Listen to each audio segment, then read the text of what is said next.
Class 8th exercise 10th ए। Last time हम कर रहे थे सिंपल इंटरेस्ट एंड अमाउंट, कि जो भी मुझे इंटरेस्ट मिलेगा वो मेरे प्रिंसिपल में प्लस होके मुझे अमाउंट देगा। तो 6th क्वेश्चन कर रहे हैं, जिसमें सुसन जो है उसने 8,000 मनी जो है वो बैंक में डिपॉजिट करवाती है, वो 12% रेट पर, और आफ्टर 9 मंथ वो उसको निकाल लेती है। हमने ये बताना है कि उसको कितना इंटरेस्ट मिलेगा और what was the amount she collected from the bank, और उसे बैंक से आफ्टर 9 मंथ कितनी जो है अमाउंट मिलेगी। तो करते हैं ये क्वेश्चन। प्रिंसिपल मुझे गिवन है 8,000, रेट मुझे गिवन है 12%, टाइम दिया हुआ है 9 मंथ। मैंने ये बताया था कि अगर मंथ दिए हों तो उसको 12 से डिवाइड करते हैं, दैट इज 9/12 ईयर बन जाएंगे ये। अब वही सिंपल इंटरेस्ट का formula P × R × T over 100, ये सारी वैल्यूज यहाँ पे पुट की, 8,000, 12, 9, 100 और ये 12 9/12 का यहाँ पे आ गया। कटिंग होने के बाद आफ्टर सॉल्विंग 720 मेरे पास बना इंटरेस्ट। इस इंटरेस्ट को और प्रिंसिपल को प्लस कर देंगे तो मेरे पास अमाउंट आ जाएगी equals to principal plus simple interest, that is 8720। तो ये मेरा आंसर है इसका। नेक्स्ट क्वेश्चन नंबर 7th जो है उसमें आपको खुद करना पड़ेगा। प्रिंसिपल दिया हुआ है 4,000 है और वो कितनी अमाउंट बन जाती है 54, यानी कि अमाउंट इतनी है कितने टाइम में 5 ईयर में। तो मुझे उसकी रेट निकालनी है। रेट आप यही फॉर्मूला लगा के इन दोनों को माइनस कर लोगे ना तो सिंपल इंटरेस्ट आ जाएगा। सिंपल इंटरेस्ट आने के बाद आप रेट निकाल लोगे ये वाला फॉर्मूला अप्लाई करने के बाद। उसके बाद 7th क्वेश्चन में 56 रुपीज जो है हमने ये बताना है कि वो 3 ईयर में कितने बन जाएंगे।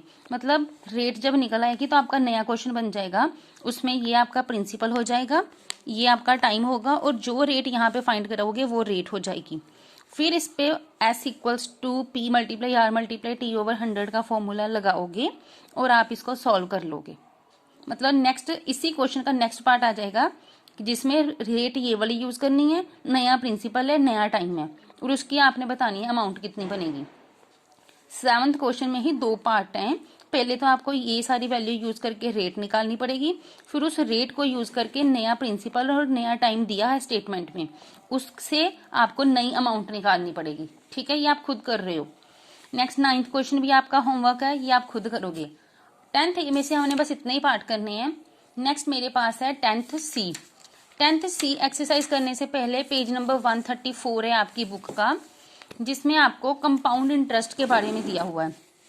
देखो कंपाउंड इंटरेस्ट क्या होता है कि मैंने क्या किया, 8,000 रुपीज ना 10% के हिसाब से बैंक में जमा कराई 1 साल में के लिए।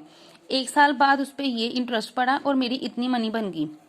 ठीक है, अब क्या होगा जब दूसरा साल स्टार्ट होगा तो ये प्रिंसिपल बन जाएगा। अब 8,000 पे मुझे इंटरेस्ट नहीं मिलेगा, मुझे मिलेगा 8,800 पे। तो मतलब नया इंटरेस्ट जो मिलेगा वो दूसरे साल का इंटरेस्ट वो इस अमाउंट पे मिलेगा, इस पे मिलेगा तो ऑब्वियसली ज्यादा आएगा, तो वो इतना आ जाएगा। फिर इसी में प्लस किया तो वो नई अमाउंट बन गई। नई अमाउंट जो है वो मेरे पास बनी है ये वाली। अब तीसरे साल में जब मैं बैंक में मेरे पैसे जमा हैं, तीसरे साल में जो मेरा इंटरेस्ट लगेगा वो जो मैंने पहले 8,000 जमा कराया उस पे नहीं लगने वाला, जो मेरे अब तक उसमें पड़े हुए हैं बैंक में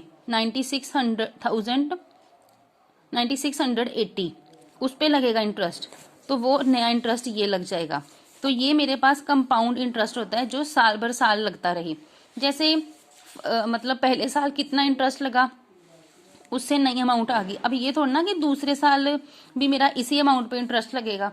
वैसे भी जब बैंक में पैसे जमा करवाते हैं, मैंने 10,000 मान लो जमा करवाया, 1 साल बाद वो थोड़ा 11,000 हो गया, तो अगले साल 11,000 पे इंटरेस्ट लगेगा ना, 10 पे तो नहीं लगेगा कि वो बोलेंगे कि स्टार्टिंग में 10 करवाया था तो उसी पे लगे। नो, तो वो चीज है यहाँ पे।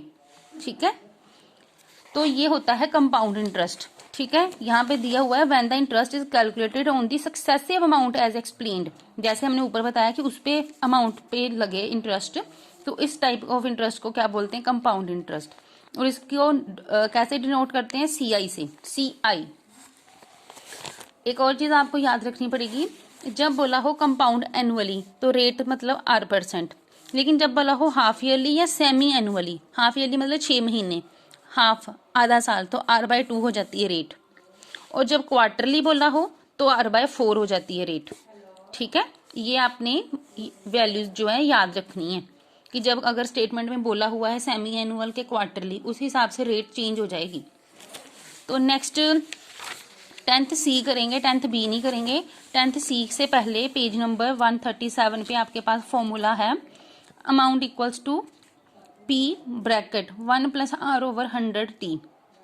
कंपाउंड इंटरेस्ट वाले केस में अमाउंट ये फॉर्मूले से निकलेगी। उसके बाद अमाउंट में से प्रिंसिपल माइनस कर दोगे तो आपके पास कंपाउंड इंटरेस्ट आ जाएगा।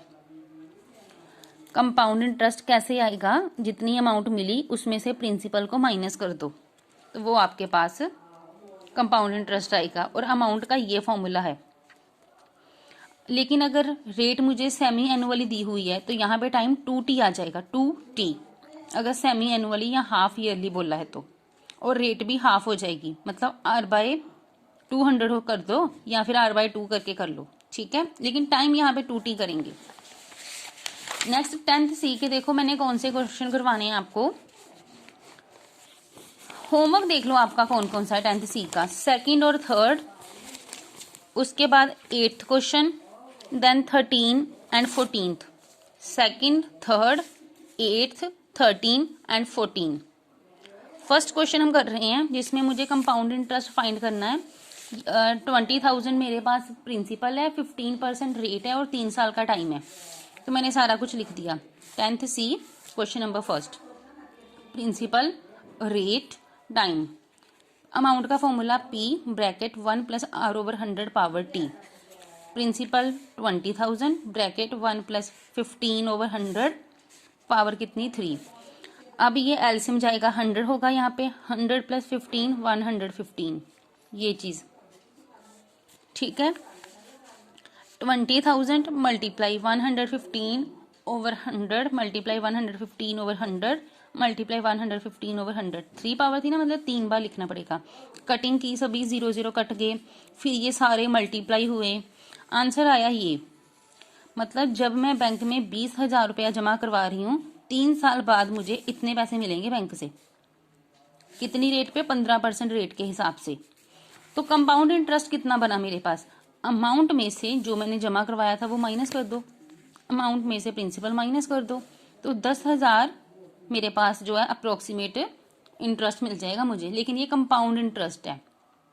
ठीक है, बस ये फॉर्मूला अप्लाई आपको करना पड़ेगा और बड़े ध्यान से आपने ये सारी जो है कैलकुलेशंस करनी है।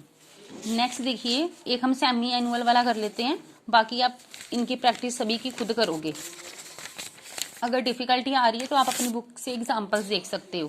क्वेश्चन नंबर 12 है जिसमें ये प्रिंसिपल है, सेमी एनुअल बोल दिया, ये टाइम पीरियड है और रेट दी हुई है 10। जब रेट 10 दी है तो मेरे पास यहाँ पे R/2 कितना हो जाएगा फिर 5%। ठीक है ना, करते हैं क्वेश्चन 12। प्रिंसिपल 2400, रेट थी 10%, देयरफॉर यहाँ पे आ जाएगा R/2। ठीक है, R/2 तो कितनी बन जाएगी वो 5%। तो यहाँ पे टाइम दिया हुआ है 3/2, मतलब सॉल्व कर लिया ना इसको। Amount equals to principal bracket 1 + R/2, मतलब यहाँ पे 200 कर देती हूँ। ठीक है ना, ये वाला 2 फिर मल्टीप्लाई हो जाएगा। अगर नहीं करना तो बाद में भी आपको वहां पे 5 लिखना पड़ेगा। देखो अगर आपको ये चीज सही नहीं लग रही तो आप रहने दो, यहाँ पे ऐसे ही ये भी रहने दो, आप सिंपल लिख दो देयरफॉर रेट, न्यू वाली रेट कितना आ जाएगा 5। क्यों, क्योंकि सेमी एनुअल है इसलिए। Principal bracket 1 + R/100 2T, are कितनी है 5 पुट करनी है। मैं बार बार बोल रही हूँ क्योंकि सेमी एनुअल बोला है तो रेट को हाफ कर देना है, क्वार्टरली बोला होता तो हाफ का मतलब 4 कर देना था। तो 2 × 3/2, ये 2 कट गए, मेरे पास आया 24,000 ब्रैकेट 1 + 5/100 पावर 3। अब ये फिर एलसीएम गया 105/100 की पावर 3, ये इसको 3 बार ओपन करोगे, इनकी कटिंग होगी, सारी सॉल्यूशन मेरे पास ये आ गया। ये अमाउंट आई मेरे पास, जमा तो मैंने ये करवाए थे वैसे बैंक में, लेकिन मिल मुझे ये रहे हैं। तो कितना इंटरेस्ट मिल गया मुझे, एक्स्ट्रा कितने मिले अमाउंट में से प्रिंसिपल को माइनस कर दो, तो compound interest equals to amount minus principal, ये माइनस कर दिया तो ये मेरे पास उसका आंसर है। तो ये आपका आज का वर्क होगा 10th C और 10th A के जो 2-3 क्वेश्चन हैं वो आप लोगों ने कंप्लीट करने हैं। Thank you.